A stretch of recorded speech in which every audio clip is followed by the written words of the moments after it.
In this video we discuss about the meanings of database. अब इससे पहले जो हमने बात की थी वो डेटाबेस की एग्जांपल की थी, डेटाबेस की क्यूरीज हमने पढ़ी थी और इसके बाद हमने डेटाबेस को प्रोफेशनली और बिजनेस में कैसे यूज़ करेंगे ये हमने बात की थी। अब सबसे पहले अगर डेटाबेस हमने बना लिए तो हमारे पास डेटाबेस की टाइप्स कितनी होंगी और ऑपरेटर्स कितने होंगे और डेटाबेस सिंपल एक्सप्लेनेशन क्या होगी।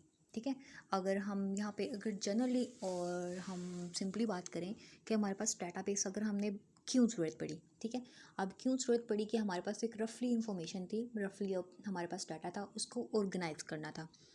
क्योंकि डाटा अनस्ट्रक्चर्ड और स्ट्रक्चर में भी बहुत डिफरेंट होता है। एक ऑर्गेनाइज वे से डाटा और अनऑर्गेनाइज और अनस्ट्रक्चर्ड डाटा बहुत ही टाइम कंज्यूमिंग होते हैं और बहुत ही हार्म होता है, जिसको हम बोल सकते हैं कि एक 90% अगर हमारी डेटाबेस को यूज़ करते हैं या फिर विजिट करते हैं तो उसके लिए बहुत ही डिफ़िकल्टीज़ होती हैं।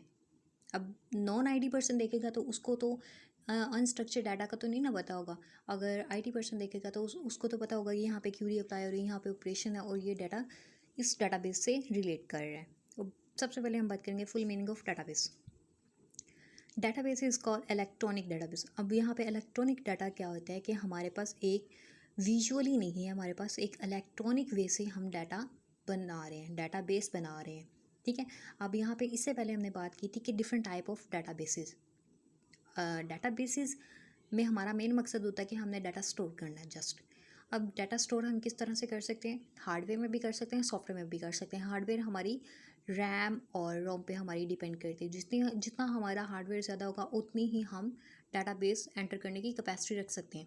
अब सॉफ्टवेयर में क्या होता है कि हमारे पास कुछ कंपनीज कुछ वेबसाइट हमें प्रोवाइड करती हैं, ये आप हमारा सॉफ्टवेयर यूज़ करें और ये हमारी डाटाबेस में इतनी एंटिटीज़ या फिर इतना डाटा आपको प्रोवाइड करेंगे कि आप इसमें स्टोरेज कर सकते हैं। दिस वन के हमारे पास दोनों ही बेस्ट ऑप्शन होता है कि अगर हार्डवेयर में डाटा स्टोर करना हो या फिर सॉफ्टवेयर में करना हो। This is user optional. ठीक है, यहाँ पे इलेक्ट्रॉनिक से क्या मतलब आ रहा है कि हमने इलेक्ट्रॉनिक डाटा स्टोर करना है, ना कि हमने पेपर वर्क करना है। इलेक्ट्रॉनिक में हमारा डाटा भी सेव रहता है और हमारे पास टाइम कंज्यूमिंग भी होता है। यहाँ पे एनी कलेक्शन ऑफ डाटा और इन्फॉर्मेशन, एनी कलेक्शन है यहाँ पे एक, यहाँ पे हमारे पास कंडीशन नहीं है कि हमारे पास कौन सा डाटा होना चाहिए। डाटा कुछ भी हो सकता है, रफ भी हो सकता है, अनस्ट्रक्चर भी हो सकता है, अनऑर्गेनाइज भी हो सकता है। और अगर हमारे पास कलेक्शन ऑफ डाटा, एक डाटा होगा वो डाटा ही कहलाएगा। एक एंटिटी होगी ना तो हमारे पास वो डाटा होगा। अगर एक से शायद हमारे पास एंटिटीज ऑब्जेक्ट होंगी वो हमारे पास क्या होगा, इन्फॉर्मेशन होगी। दैट इज स्पेशली ऑर्गेनाइज्ड और रिपीट सर्च। अब हमारे पास डाटा तो हमें पता है ना कि एक हमने हमारे पास अगर एंटिटी है तो वो हमारे पास डाटा है। अगर एक से ज़्यादा हमारे पास एंटिटी और ऑब्जेक्ट आ रहे हैं तो हमने उसको ऑर्गेनाइज किया। ठीक है, ऑर्गेनाइज से क्या मतलब हो रहा है कि हमने उसको कुछ ऑपरेशंस, कुछ रूल्स एंड रेगुलेशन उस पर अप्लाई की कि वो हमें एक स्ट्रक्चर्ड फॉर्म में हमारा डाटाबेस मज़ीद सही हो सके। अब रिट्राइवल का क्या मतलब हो रहा है कि हमारे पास कुछ ऐसे ऑपरेशन जो कि हम उसको ईजिली परफॉर्म कर सकें। रिट्राइवल में हमारे पास क्या आ रहा है कि हम एक डाटाबेस में अपना कर्व सिस्टम अप्लाई कर सकते हैं या नहीं। Database are structure form facilitate the storage. अब जो हमारे पास अनस्ट्रक्चर और स्ट्रक्चर में क्या डिफरेंट है। डाटाबेस अनस्ट्रक्चर का मतलब होता है कि वो रैंडमली हमारे पास डाटाबेस में मौजूद है, उसकी कोई सीक्वेंस नहीं है, उसकी कोई लॉजिक नहीं है और अनस्ट्रक्चर्ड और अनऑर्गेनाइज वे से डाटाबेस में स्टोर है।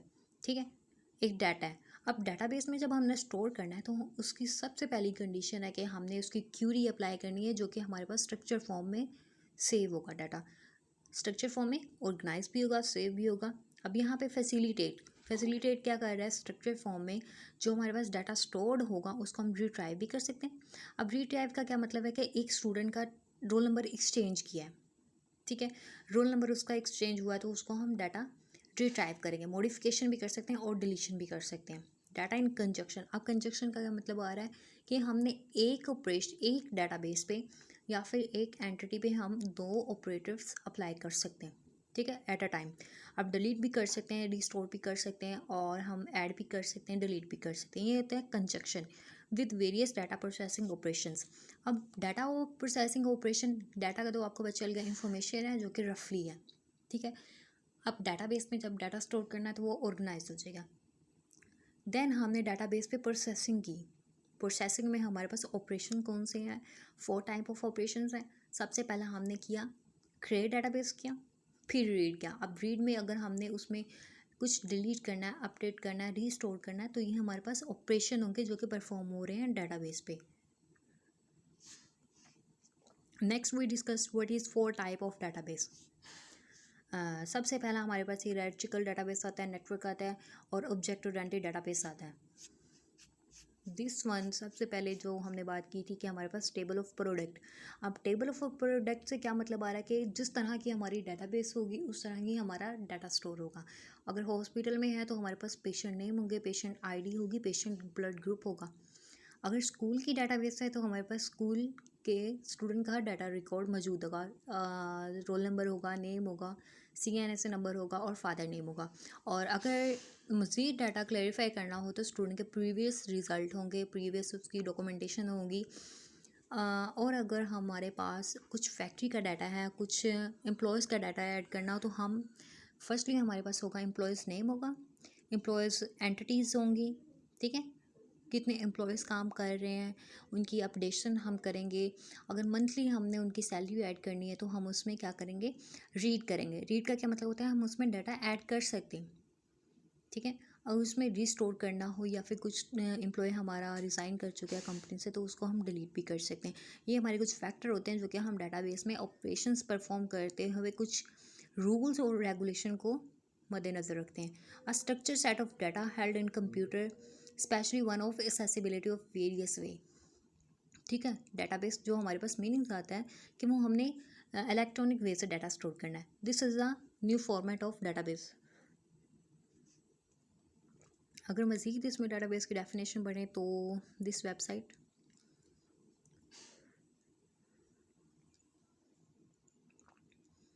डेटाबेस, सबसे पहले हमारे पास DBMS है जो is a Microsoft Access file maker pro MySQL and backend the website.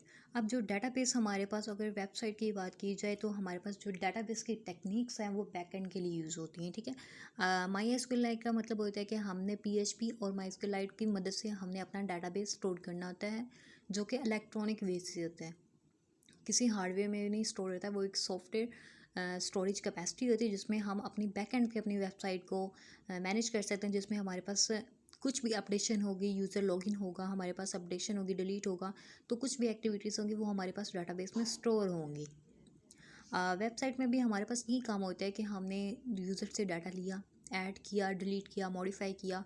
और अगर हमने ईमेल से ही यूज़र को हमने कुछ अपडेशन देनी है तो हमारे पास एक ही क्लिक से हमारे हर यूज़र 1000 यूज़र के पास डायनामिकली हमारे पास वेबसाइट से मैसेज चले जाएगा।